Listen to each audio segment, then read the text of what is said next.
You spoke of people being rich and very, very rich. It seems to me there's a difference between being rich and being wealthy. I assume you consider yourself to be both. Which is the more important to you? Well, I think we may ask you to define, I don't want to sound like President Clinton here too much, but we may ask you, if you'd really define the rich and wealthy so that I get the distinction, then I think we can give you a better answer on it.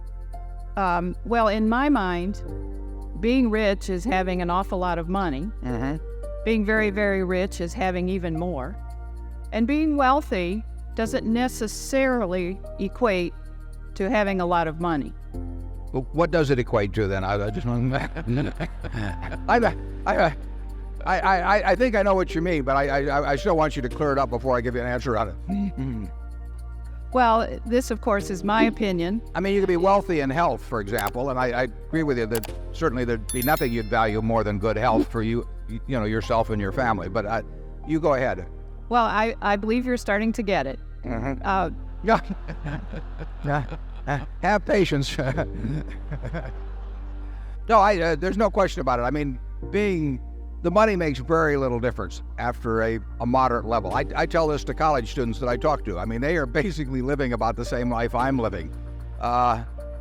We eat the same foods. I mean, that I can guarantee you. And, there's no important difference in our dress. There's no important difference at all in the car we drive. There's no difference in the television set that we sit there and, watch the Super Bowl on or anything of the sort. There's really no difference in, they've got air conditioning in summer and I got air conditioning. They got heat in winter. And almost everything, so any importance in daily life, we equate on it. The one thing I do is I travel a lot better than they do, net jets. So travel I do a lot easier than they do. Everything else in their lives, it just, I'll switch places anytime. It doesn't make any difference.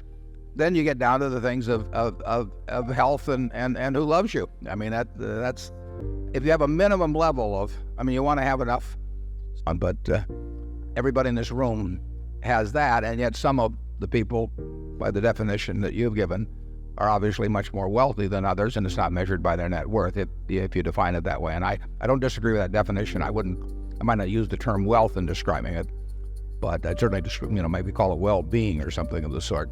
Charlie? He's thinking. Sure, there are a lot of things in life way more important than wealth. All that said, some people do get confused.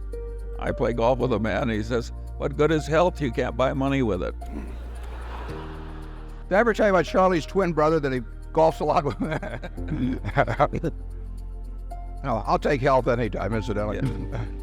So, important thing even in your work, is to an extreme extent, it seems to me, is who you do it with. I mean, you can have, if you're going to spend 8 hours a day working, the most important thing isn't how much you can have. I consider myself incredibly lucky in that respect. I can't think of anything I'd rather do, and I can't think of any group of people I'd rather do it with. And if you ask me to trade away a very significant percentage of my net worth, either for some extra years or being able to do during those years what I want to do, I'd do it in a second.